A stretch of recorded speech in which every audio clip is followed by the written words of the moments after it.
Hello, everybody, and welcome back to day 15 of Around the League in 30 days as we make a trip to LA to talk about the mighty, mega, super team, whatever you want to say, Dodgers. It's myself, Tyler, Will, Bobby joining me for this one. As we talk about a team, we just really never talk about. We barely talk about them, and nobody's sick of them.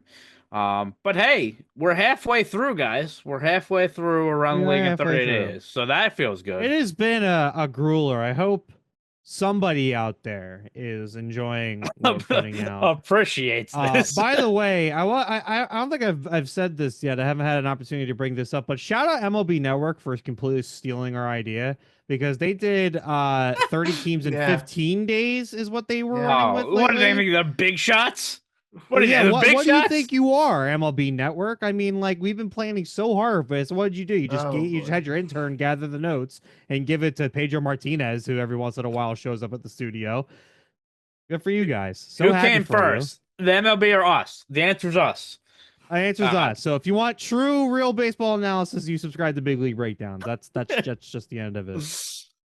oh God, I don't want to do Uh, this, but let's talk about the roster. Let's look at this roster.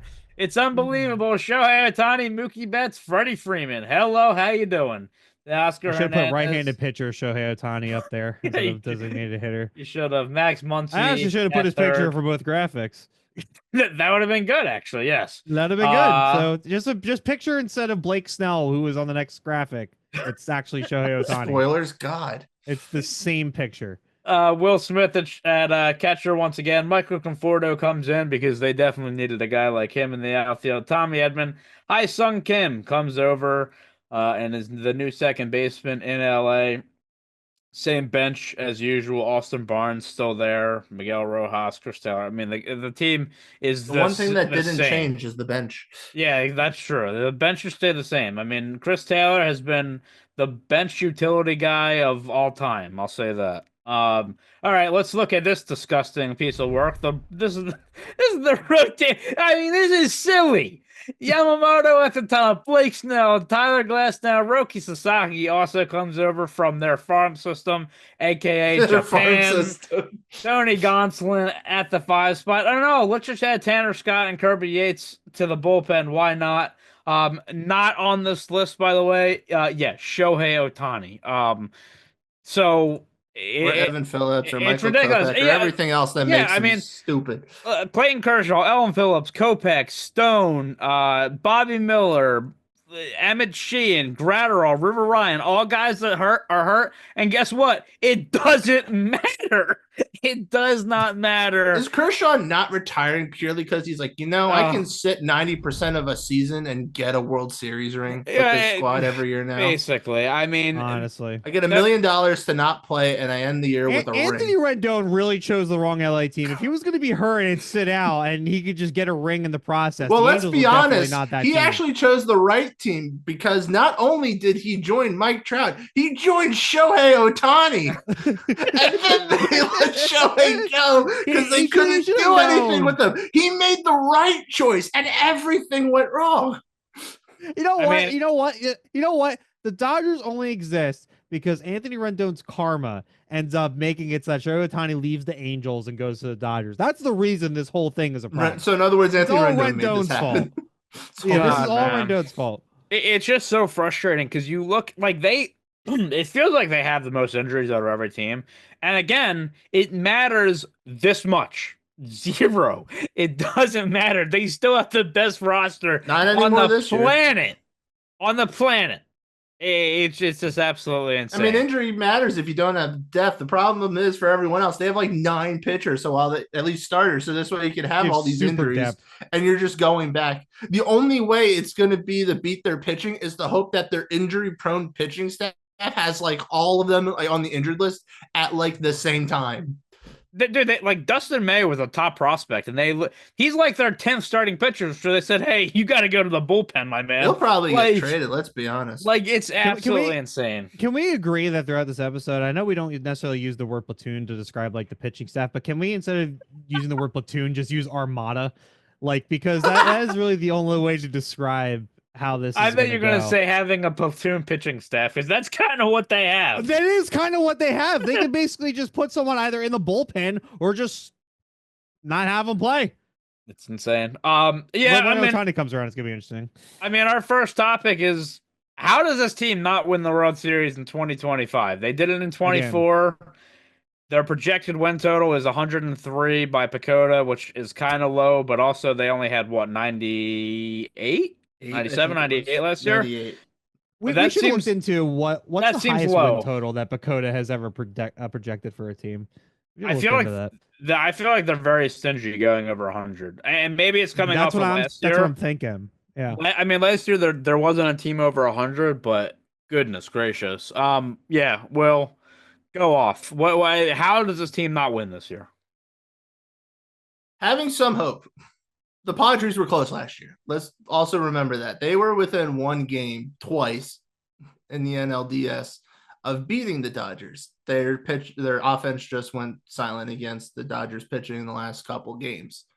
So it's not impossible to beat the Dodgers, but it's all about, I feel like you got to have stellar pitching that can keep the main top three guys of Ohtani, Betts, and Freeman at bay, while your offense can put up 5+ runs just to give you a little bit of cushion. So there's only a handful of teams I feel like you could really say are comfortable like doing that potentially, but it still doesn't change the fact that the Dodgers depth pitching wise is still really, really good. And if they do indeed go to a 6-man rotation, then a lot of those guys should, you would think, stay healthy or be healthy in October.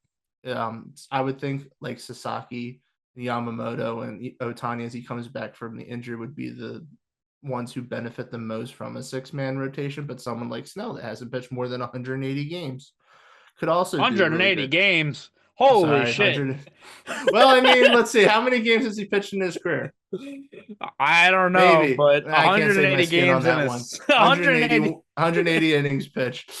I can't save myself from that one. But point is that he doesn't go. He's not like a 200 innings guy. So and he's had some times in his career. Really, only 2 seasons has he pitched more than 30 games. Every other time he's hurt for at least a little bit.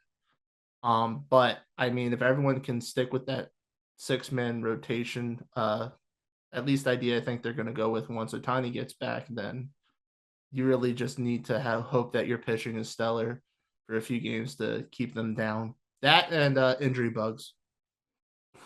Yeah, like I don't like wishing injuries on Poison their anybody, food. but that literally feels like the only way that they're going to have a problem this year. The only reason I can have hope too is that repeating World Series winners is not common.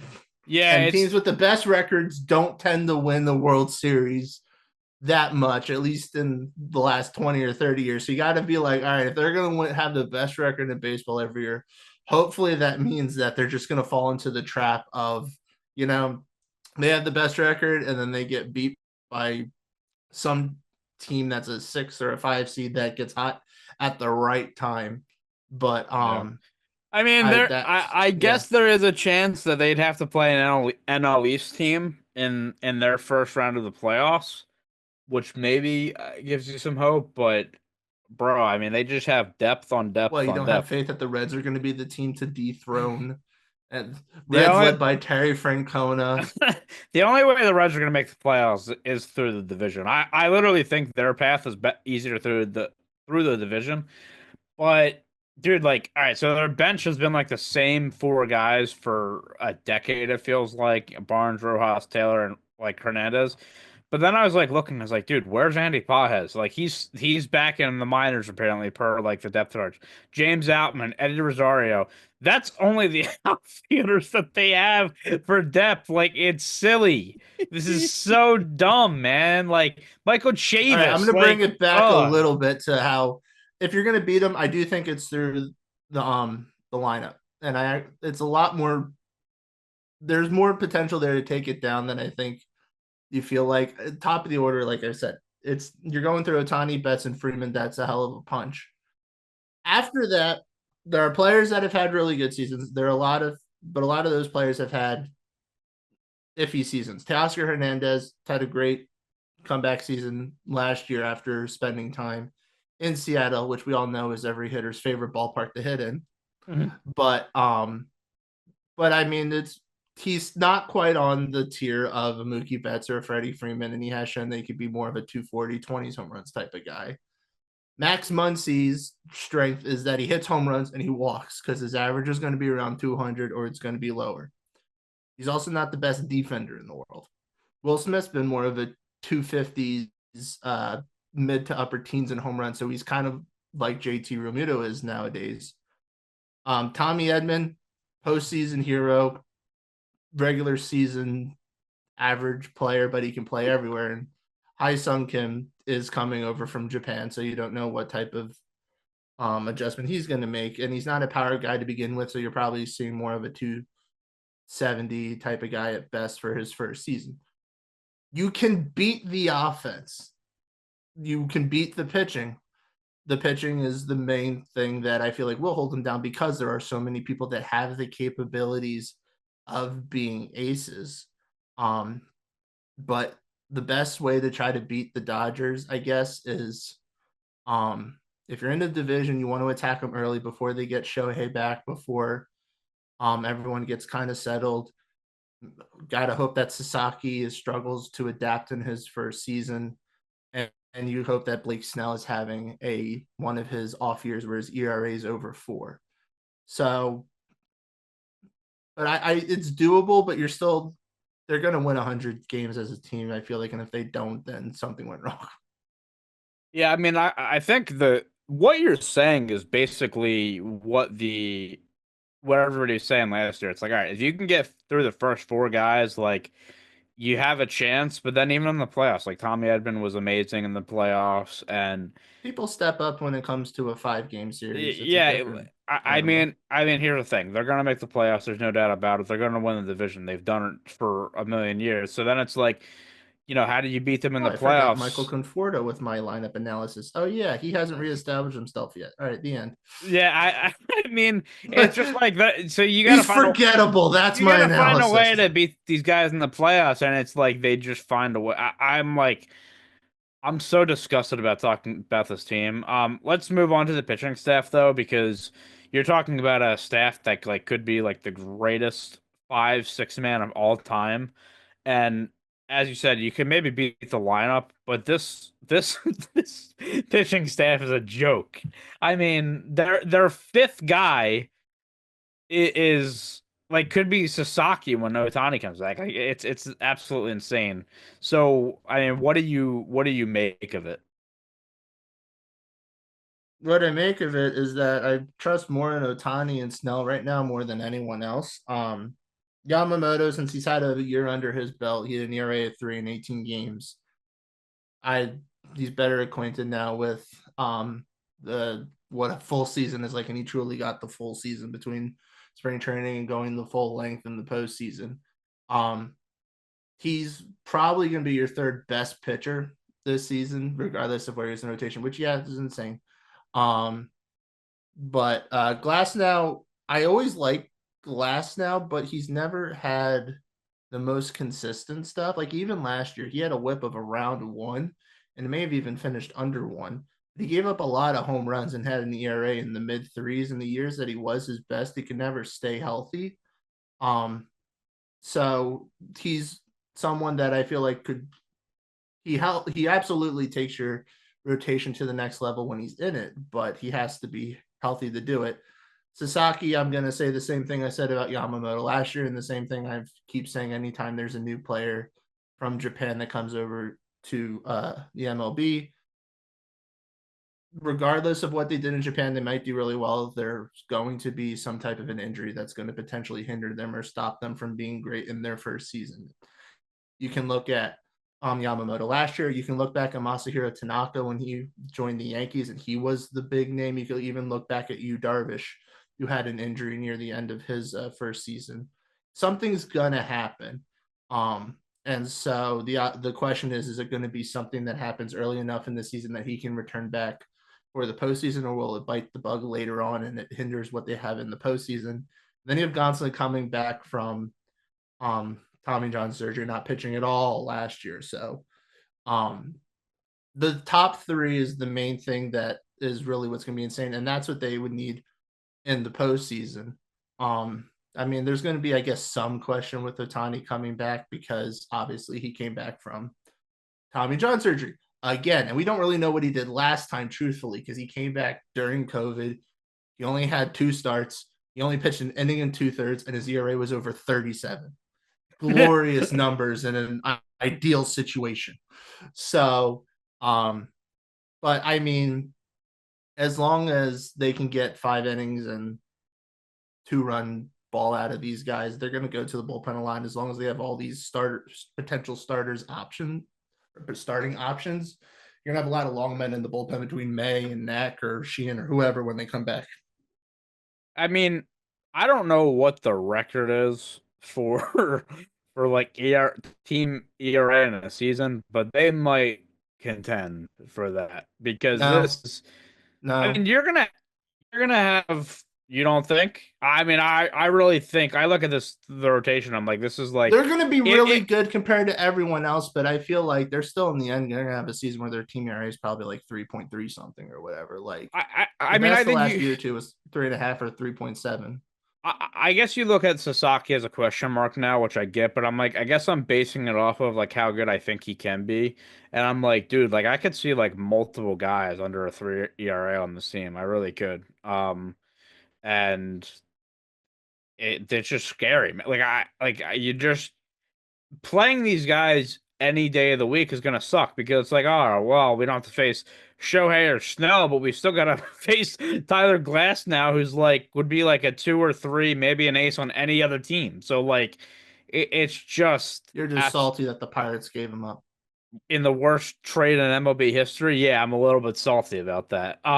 So I don't know. I'm really at a loss for words. I don't know what can be said about this team that hasn't been said already, and how they're just gonna be the best team in baseball for years and years and years to come. And it's like crazy because when's the last time they didn't win the division? Like 2010 or 2012, something like that. Whenever the Giants won it with Kapler, I think was the last Oh, time. okay. But I it's think that I want to say it was like that was the one year because the Giants had a fluke or felt like a fluke year and they won like 105 games or something, and the Dodgers were second with like 100. yeah. It's just like I don't foresee them losing this division at any point. And I think the Diamondbacks are a good team. I think last year the Padres were a good team. I think they're worse this year, but it's like I just it's unbelievable what The they're able to do. Diamondbacks had a better bullpen. I'd consider it only because the Diamondbacks had the best offense, arguably, at least when it came to runs scored last year in all of baseball. And obviously they've taken a slight step back in what they've lost, but they haven't taken that big of a step back. And their Yeah, rotation is obviously miles better just because they have Burns in it. Their yeah. bullpen is just shaky, and we know last year that's what lost them games. But the Diamondbacks right now are a 90-win team, roughly, or a little under. If they had a good bullpen, they'd probably be in the mid to upper 90s. And so all it would take is the Dodgers to have some injuries like last year that pushes them under 100 wins for the Diamondbacks to have a chance. I guess the only other thing really to talk about with this team is Mookie Betts is going back to short. Um, because of kind of their situation in the infield. They bring in Conforto to play the outfield, and you know Mookie missed some time last year, of course. Played 116 games, but he was on like an MVP pace to start the season, and you know what you're gonna get from him in the plate.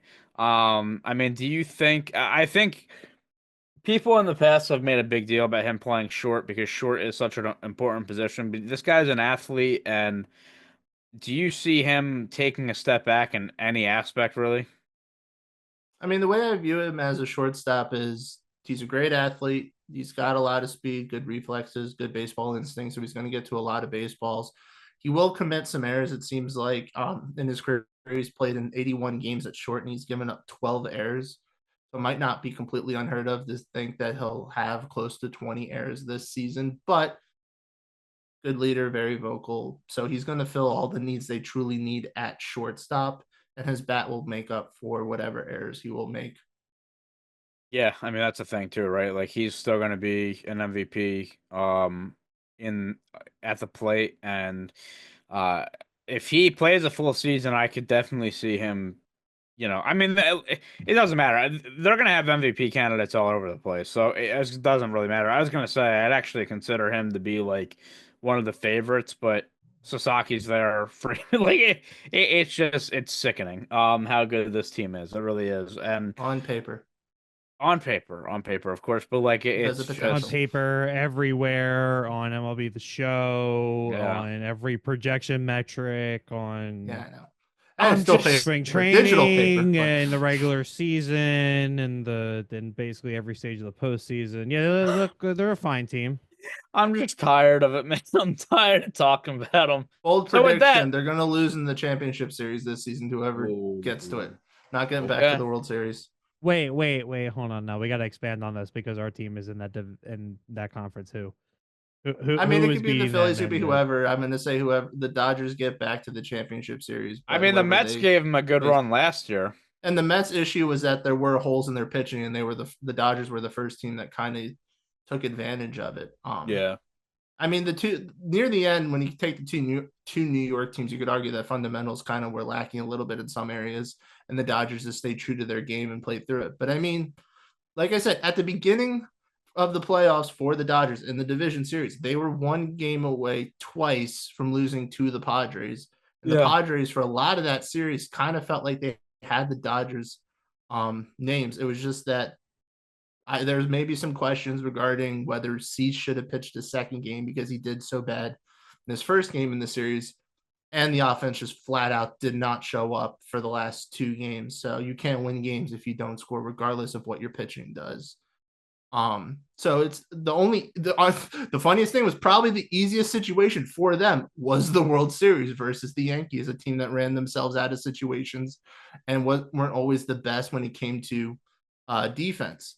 So just have a clean enough team, it feels like, through and don't try to do too much, which I know is much more to say than easy to say and hard to do. But Yeah. it's not impossible. But yeah, for the regular season, just understand the Dodgers are going to win a ton of games and just worry about October when September comes.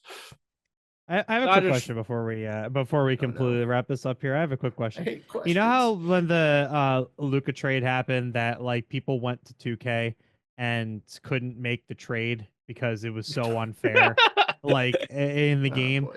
Do we think like signings like Snell and a lot of the pickups that the Dodgers are able to make, like do you think the game, if that wasn't already the preset roster in the show, would let you do it? Or do you think Oh, it boy, would video limit game you? stuff. They'd be based on like- this lineup and rotation. They'd be like, you don't have enough money for this. It's like, yeah, they're like, yeah, what do the you hell actually I think your money is? yeah, the hell I do. Actually, I'm the Dodgers. Like, That'd God, actually be a man. fun thing to look on. What if you start a franchise mode in Dodgers? Let's say last game, not this game that's out. Like before Snell is even an option. Like how much money does it give you? Like at that point to I don't work know. with? Like If how much we're does being someone's honest, got if to? we're honest and we're talking about a video game, the video game messes up contract stuff all the time. So it's probably not as hard as you think. Oh, I know, but you would think by this point it would be at least like close ish, like a few mil out per se. Yeah. You would think, Not- but I don't not know. fair. So, something I've thought about. It's not fair. Dodgers fans, you have it really, really nice. I just want you to know that. By the way, if you're Open watching, call, by the way, to a Dodger fan to join us because I need to get inside your head for 2 seconds. Like I just need to understand what it's like. like, do you like hot go take- outside hot- and it's all like- roses all the time? Like, well, all right, so Ty, so I'm biased here, so I'm a Patriots fan, right? So hot take here. Is this worse than the Patriots Oh, dynasty? God, I mean, no. The answer is probably not yet. not yet is the answer. Yeah, is this as bad as the Chiefs Wait 5 dynasty? years. Not yet Yeah. either. But goodness, Revisit this question in Gracious. 2030, Bobby. Yeah. after they Dude, won, by the end of this year, we might be able to ask that What- question. I mean, I was a gonna repeat say, We can and- answer if it's like the Yankees of the early 2000s, late 90s. that's true. That's true. They gotta win more World Series, but That's yeah, no. after Isn't they that win always the thing? You always got to just win more World Series. after they win By 5 the way, straight World Series, we can have that conversation. revisit our video talking about how many World Series do the Dodgers need to win. Hey, they won for the one. Sega I thought. Dynasty. Yeah, Now it's all downhill from here. That's true.